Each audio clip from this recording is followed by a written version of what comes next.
Bom dia, boa tarde ou boa noite. Essa é uma palestra que eu faço para o canal Bioética da Governança, tratando de um conceito que está surgindo aí, que ainda está pouco entendido, né? Eu quero fazer minhas considerações a respeito, que seria o conceito de pós-capitalismo. Seria, né, um processo de transição em que a sociedade abandona certas premissas, né?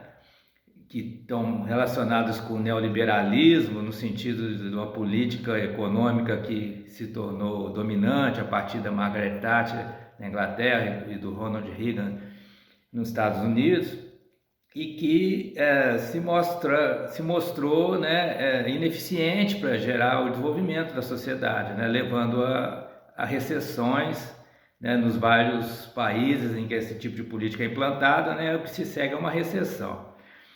Então, para combater, para superar esse tipo de política, né, e que está relacionada diretamente com o problema da crescente desigualdade social, que leva boa parte da população para a miséria ou o desemprego crônico, né, a exclusão do mercado, né, da possibilidade de adquirir os produtos, não tem renda suficiente, não tem emprego, essa parcela da população não tem emprego, não tem renda, acaba sendo excluída do mercado, e com isso a economia acaba também sendo prejudicada, né? Porque para funcionar, né, o ciclo de produção-consumo é preciso tanto haver a produção quanto o consumo dos bens, né? Então, esse tipo de política econômica, ele entrou em crise, e a partir desse período da pandemia, né, se começou a aplicar soluções, né, que são principalmente, consistem principalmente no chamado quantitative easing, né, a flexibilização quantitativa, em que o Estado passa a emitir moeda em quantidade maior do que o que arrecada, né, nos seus impostos, e jogando esse dinheiro na sociedade. Só que no quantitative easing não há um filtro seletivo sobre quem vai ser o destinatário do dinheiro, né? Então, como em casos do passado, aí, da crise financeira de 2008, 2009, esse dinheiro foi para os bancos, foi para o grande capital conseguir manter seus negócios, né? As empresas, as grandes corporações manterem seus negócios, né? Salvar bancos, etc. E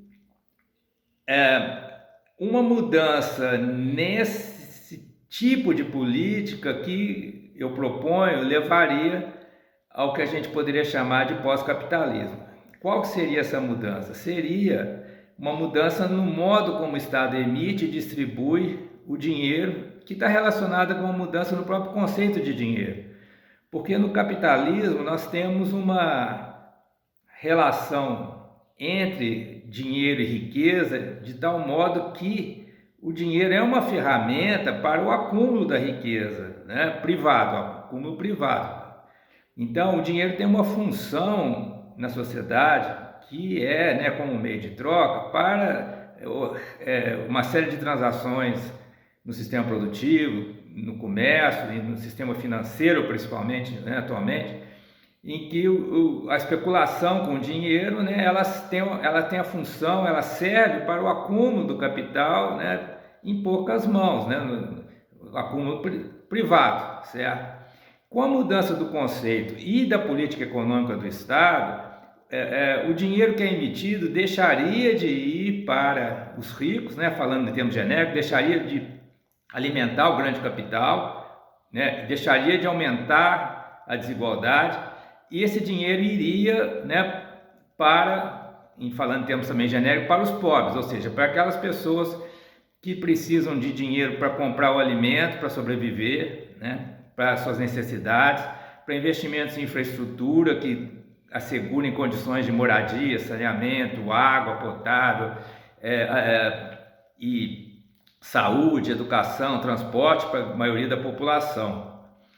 Então, essa mudança no modo de emissão e distribuição do dinheiro deflagraria então um processo de transição que a gente poderia conceber como tendo ponto de chegada uma sociedade socialista, né? Mas o pós-capitalismo seria um processo de transição, que a gente está superando a desigualdade que é típica do capitalismo e entrando numa fase em que a gente estaria dando condições para a maioria da população de sobreviver, não só de sobreviver, mas também de exercer, né, a sua autonomia de diferentes formas, né?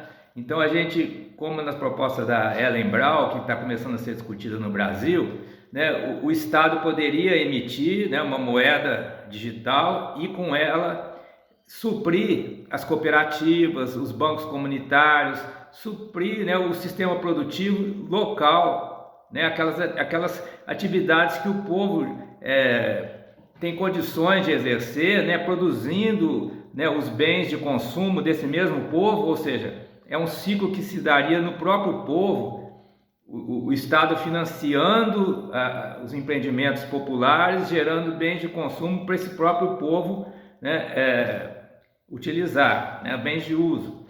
Então essa mudança seria a chave para a gente entrar num processo de transição, que nós não teríamos mais o capitalismo, porque nós não teríamos mais o dinheiro como forma de acumulação, né, e aumento da desigualdade. Nós teríamos uma redução da desigualdade, um empoderamento das pessoas, elas tendo condições de sobreviver e de empreender, né, de se associarem, de criar cooperativas, bancos comunitários, tocarem seus negócios, né, numa escala bem mais ampliada, né? Os vários tipos de negócio que o povo desenvolve teriam um incentivo financeiro para se expandir, para se consolidar. Então a gente entraria numa nova fase que na China está sendo chamada socialismo de mercado, né? A gente ainda não tem um nome. Eu tenho proposto em países que seguem o modelo da República Democrática, né, com os 3 poderes, divisão dos poderes e formas, né, do povo poder eleger os seus representantes, né, de forma livre. Então eu tenho chamado de socialismo democrático, certo? Seria, né, um processo de transição em que se construiria uma sociedade socialista democrática que não implicaria de forma nenhuma numa igualdade total em termos econômicos, né? Pelo contrário, as diferenças continuam, mas haveria, né, uma erradicação da fome, da miséria, da pobreza, né? Porque o Estado supriria todos os cidadãos e cidadãs com o dinheiro necessário para a sobrevivência e também financiaria atividades produtivas em que todas as pessoas que quiserem e puderem e poderiam também ter outros ganhos além dessa renda básica, desse mínimo necessário para a sobrevivência. Então isso claramente se distingue do comunismo, né, tal como sugerido pelo Manifesto Comunista do Partido Social Democrata Alemão, né, redigido pelo Marx e Engels, certo? Não seria aquela ideia tradicional de comunismo, né, mas também não seria mais capitalismo, né, capitalismo liberal, em que há essa desigualdade crescente, né, há a exploração de uma classe trabalhadora por uma classe proprietária. Quer dizer, a gente superaria esse processo de exploração, porque com a renda básica e os investimentos públicos, né, usando o dinheiro de uma forma mais construtiva, voltada para o desenvolvimento humano e não para a acumulação privada, então se poderia ter um outro tipo de organização social. Tá bom? Eu vou então começar essa pequena reconstituição histórica com o livro Capitalismo Tardio, do Ernest Mandel, que foi uma tese de doutorado dele, de 1970, que depois ficou famosa, saiu uma tradução no Brasil, na coleção Os Economistas, e que foi um livro que marcou época, né, na formação, né, de muitas pessoas que hoje são da esquerda no Brasil, na formação do próprio Partido dos Trabalhadores, né? Havia o jornal Em Tempo, né, que participou ativamente das articulações para formar o Partido dos Trabalhadores e que tinha o Mandel, né, o autor desse livro, Capitalismo Tardio, como assim uma referência. Qual a importância desse trabalho? Ele já mostrava, né, o Mandel, que no capitalismo tardio, né, a gente tinha saído daquela sociedade industrial baseada no trabalho manual, né, e que nós estávamos numa fase do capitalismo em que o conhecimento aplicado à tecnologia, aplicado à produção, havia se tornado um fator preponderante. Então, né, o trabalho intelectual se torna,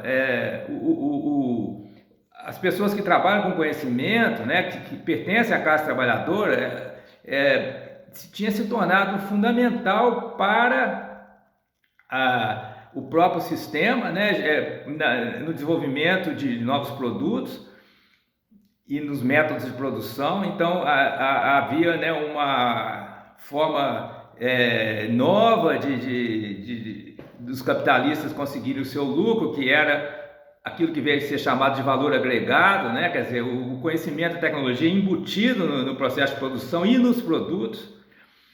E isso trazia, então, para o trabalhador intelectual um papel de destaque no processo social, inclusive para a transformação do processo social, né? Então isso, para mim particularmente, foi muito significativo, porque como um trabalhador intelectual eu me vi, então, reconhecido o meu papel na sociedade, né? E assim como aconteceu comigo, com muitas outras pessoas. Então a gente, né, começou a pensar que a transformação socialista não seria, né, com a foice e o martelo mais, né, seria com, né, novos modelos de gestão, de administração pública, no caso que eu, como administrador, eu me preocupo, né, haveria um papel para o intelectual, né, para se forjar um novo modelo de sociedade, né?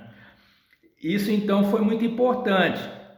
Só que esse trabalho é de 1970, de lá para cá, né, 52 anos, muitas coisas mudaram. Então a gente entrou no chamado capitalismo financeiro, que o Ladislau Dobor, aqui no Brasil, chama, né, capitalismo improdutivo, em que a especulação com o dinheiro ela se tornou uma forma preponderante de obtenção do lucro e de acúmulo do capital, né? Então o sistema produtivo ele perde, né, no capitalismo financeiro, o sistema produtivo, a produção material dos bens necessários para a sobrevivência, perde o seu papel de destaque na economia, né? E então o interesse privado vai mais para a especulação financeira, que se dá atualmente nesse universo digital, né? Das operações. O dinheiro é digital, as operações são feitas através de computadores, pela internet. Então, né, há esse deslocamento da própria luta de classes, né, e das transações comerciais para esse mundo, né, digital, computadorizado. E aí, nessa situação, então, como seria a estratégia de transformação social para a gente promover o ser humano, o desenvolvimento humano, e não mais favorecer o acúmulo da riqueza e do dinheiro por uma minoria, né? Aí me parece que a ideia-chave é que a gente precisa criar meios para que o dinheiro emitido pelo Estado ele vá diretamente para o cidadão, né? Porque atualmente, quando nós temos o quantitative easing, a flexibilização quantitativa, o dinheiro vai para os bancos comerciais, né? Os Estados Unidos nem tem bancos públicos, o dinheiro vai para os bancos comerciais que vão emprestar esse dinheiro a juros, a taxas. Então o dinheiro acaba não chegando no pobre, falando assim bem, né, rasteiramente, o dinheiro que o Estado emite, ele passa por várias camadas sociais de privilegiados e não chega nos pobres. Então, para a gente mudar isso, a gente precisa criar um mecanismo porque a gente sabe hoje, né, que o dinheiro não é criado pelos ricos. O dinheiro é criado pelo Estado. Os ricos se apropriam desse dinheiro, né, de uma forma privilegiada. A gente não conhece exatamente os canais, mas a gente sabe que o dinheiro que o Estado emite não chega lá no pobre, ou chega muito pouco, ou chega indiretamente, né? O dinheiro vai para o rico, o pobre tem que trabalhar e ser explorado pelo rico para poder pegar uma migalha, uma parte pequena desse dinheiro. Então, o jeito de quebrar isso é o dinheiro emitido pelo Estado ir direto para o pobre. Estou falando de uma forma muito simplificada, né? Mas eu acho que todo mundo entende, certo? E atualmente existem formas de fazer isso, né? O Pix, né, aqui no Brasil, é uma forma de fazer isso, né? De você transferir dinheiro já, né, pelos computadores do Banco Central, sem perpassando também a contabilidade dos bancos privados. Mas com o Pix, e no Brasil nós temos bancos públicos, né, a Caixa Econômica, que é usada para pagar a Bolsa Família, o Auxílio Brasil, a gente tem condições de direcionar o dinheiro do Estado para o cidadão, né, CPF, ou se for o caso de um empreendimento produtivo, CNPJ. Mas eu não vou entrar nos detalhes disso aqui, mas a gente já tem essa capacidade, né? O que falta como se diz, né, vontade política para implementar isso. É claro que vai haver uma luta de interesses, né? Porque quem está preso nas tetas do Estado, né, dentro do sistema patrimonialista que o capitalismo brasileiro se formou, né, vai notar isso, né, e vai de alguma maneira se opor.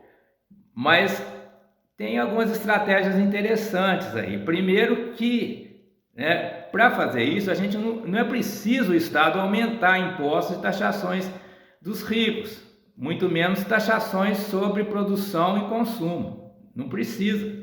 O Estado pode emitir dinheiro ilimitadamente, né? Isso a teoria monetária moderna nos ensina. Um Estado soberano que tem sua própria moeda, ele pode emitir a quantidade de dinheiro que ele for desejado, que for conveniente, certo? E é preciso ter critérios para fazer isso, né? Com certeza. Então, seria preciso criar aquilo que o André Lara Rezende chama de agência de investimentos, que seria uma agência que iria selecionar, filtrar, né, os projetos a serem financiados, né? Não pode ser assim, quem chegar primeiro leva, ou por favorecimentos políticos, eleitorais, né? Claro que isso aí seria catastrófico, certo? Isso é o que está acontecendo aí com, né, o orçamento secreto e outras tramóias que estão acontecendo atualmente, mas não é isso que a gente está propondo, evidentemente, né? Está se propondo que haja um critério para que o dinheiro que o Estado emite, ele seja distribuído para as pessoas e empresas que merecem, né? E para induzir o desenvolvimento humano.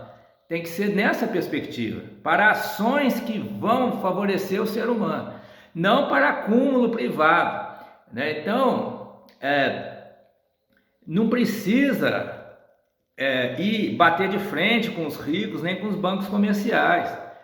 É uma questão, né, não só estratégica, como também, né, científica, né, de fazer criar um mecanismo para fazer a coisa certa, né, que seria o que a Ellen Brown chamou de qualitative easing, flexibilização qualitativa. Então o Estado direcionar o dinheiro estrategicamente, né, para a sociedade, para aquelas atividades consideradas estratégicas. Então, nós teríamos, por exemplo, produção de comida, é algo estratégico, né? Na agricultura familiar, né? Nas cooperativas. Então, o dinheiro iria para financiar projetos de empresas já existentes ou criação de novas empresas para a produção de comida, transformando o Brasil num grande fornecedor, produtor e fornecedor de comida para o mundo inteiro, comida de qualidade, humana, produzida de modo sustentável. Quer dizer, um outro filtro tem que ser esse, a questão da sustentabilidade, não financiar projetos que são destrutivos do ambiente, dos ecossistemas, né? Valorizar os biomas. Então essa me parece ser a forma de proceder, e por incrível que pareça, o Brasil está na vanguarda mundial do pós-capitalismo. Por que isso? Porque, né, a partir de toda a militância do Eduardo Suplicy, né, que levou a aprovação, né, da renda básica e do Bolsa Família nos governos do Lula, né,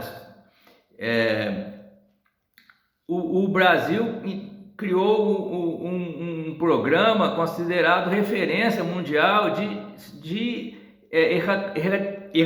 erradicação da fome e da pobreza. O pesquisador Guy Standing, da Universidade de Londres, né, que tem vários livros sobre renda básica, ele coloca esse modelo brasileiro como uma referência, né? Então o Brasil largou na frente aí, né? E nós temos bancos públicos, né, em que pode, essa renda básica ou esses auxílios podem ir diretamente para o cidadão sem passar por bancos comerciais, né? Então o Brasil está, de certa maneira, na vanguarda do pós-capitalismo, se a gente entender, né, como eu entendo o pós-capitalismo, como um processo de mudança no modo de emissão e distribuição do dinheiro, né? O dinheiro passa a ser voltado para o desenvolvimento humano e não como ferramenta de acumulação privada. Então tem que prestar muita atenção nessa definição, né? O pós-capitalismo seria um sistema institucional, né, com base no Estado Federal, em que o dinheiro que é emitido ele é direcionado seletivamente para atividades de desenvolvimento humano, que são basicamente atividades produtivas e de reforço da renda dos consumidores, quer dizer, de todos os cidadãos. Todas as pessoas terem um rendimento mensal que lhes possibilite ir no mercado e comprar comida, basicamente, pagar contas de luz, de água, né? E isso também combinado com investimentos em infraestrutura, em saúde, educação, que vão criar as condições do desenvolvimento humano. Então, com essa mudança de foco e de ênfase de política econômica do Estado Federal, nós teríamos um processo de transição, porque uma sociedade em que as pessoas não precisam trabalhar para os ricos serem exploradas para poder sobreviver, não é mais uma sociedade capitalista. É uma sociedade em que o Estado é o emissor primário do dinheiro, uma sociedade em que o dinheiro emitido pelo Estado vai preferencialmente para os pobres. Também não é uma sociedade capitalista, porque isso vai bloquear o processo de acumulação do capital. As pessoas que têm propriedades vão continuar com essas propriedades, não vai expropriar propriedade nenhuma, né? O direito de propriedade continua sagrado, né? Quem tem uma propriedade legítima continua proprietário, né? Só vai estancar esse fluxo preferencial do dinheiro para os ricos, que inclusive é ilegal, certo? É bom ressaltar isso, né? Isso envolve muita corrupção, muito patrimonialismo, uma série de jogos de influência, redes de influência que a gente não conhece bem, e também mutretas de bancos, né? Então tudo isso realmente seria modificado ou inibido, né? Dentro da lei, né? De uma forma democrática, né? Com os três poderes atuando dentro das suas responsabilidades e possibilidades, né? Implementando esse novo modelo. Então seria um processo pacífico, legal, gradual de transição para fora do capitalismo, certo? E a gente não sabe exatamente onde vai chegar. A gente chama de socialismo porque a ênfase passa a ser no social, no ser humano, no desenvolvimento humano, né? Na justiça social, como a Igreja Católica coloca, né? Então, a gente não tem como especificar exatamente o resultado disso, porque vai depender das pessoas, da auto-organização, né, da sociedade. As pessoas vão ter mais recursos para serem autônomas, né, não só sobreviver, mas também autonomia para empreender, para realizar seus projetos. Então a gente não sabe exatamente onde isso vai chegar. Na China a gente está vendo que isso funciona, porque o Estado faz isso. O Estado tem planejamento estratégico e ele coloca o dinheiro naquelas seletivamente, né, naquelas atividades que estão dentro do planejamento estratégico, e isso funciona muito. E a China está, né, se tornando o país que mais se desenvolve, né, em todo o planeta, e até começando a cuidar de questões, né, sociais e ambientais que no passado não tinha condições ou não queria cuidar, né? Então, no Brasil, a gente não sabe exatamente em que isso vai dar, mas essa é a agenda para 2023, né? Pode-se até dizer, né, que essa agenda não é para todos os candidatos, para qualquer um deles que vencer a eleição, essa agenda vai estar posta, né? Não é uma agenda de um determinado partido ou de uma determinada coligação ou federação ou um grupo, não, é uma agenda do país, ou melhor, do planeta, né? Isso não está acontecendo só no Brasil, né? No planeta inteiro nós temos ou a gente vai para esse caminho construtivo, né? Ou a gente vai para a barbárie, quer dizer, para destruição, para guerra, para conflitos, né? Para aquilo que eu chamei de canibalismo social, que é uma parte da sociedade destruindo a outra para se apropriar dos seus bens, como os nazistas fizeram com os judeus, né? Quer dizer, como dizia Rosa Luxemburgo, é socialismo ou barbárie, só que eu estou trazendo isso para o século XXI, certo? Então, ou o pós-capitalismo no sentido aí que eu estou propondo, e outros autores também, claro, né? Eu sou apenas mais um aí no meio de um caldo, né, de cultura que está se formando. Ou a barbárie é a volta do nazifascismo, né? São as guerras que vão matar um monte de gente, né? Vão disfarçar quais são os verdadeiros problemas, né? Porque a guerra cria novos problemas, não só a guerra entre países, mas também conflitos, né, dentro dos países, conflitos étnicos ou discriminações, né, de raça, de gênero. Tudo isso criam novos problemas, né? Porque nós vamos ter os direitos humanos violados, nós vamos ter que brigar por coisas muito básicas que já estavam até estabelecidas e que de repente começam a ser questionadas, né? E desvia a atenção da grande transformação aí que a gente precisa realizar, que seria essa, né, do pós-capitalismo, ou seja, superar o modelo neoliberal de política econômica no Estado Federal e, né, entrar num novo modelo que seria esse que tem como pilar a emissão de moedas e o seu uso seletivo pelo Estado para fomentar o desenvolvimento humano, seja na produção, seja no consumo, seja na infraestrutura. Então é basicamente isso, certo? Então eu agradeço a todos a sua atenção e solicito, né, que curtam, visualizem os vídeos do nosso canal, assim ajudando que a gente possa dar continuidade a esse processo do qual nós estamos apenas no início. A gente não sabe onde isso vai nos levar. Tá bom? Um abraço para todos.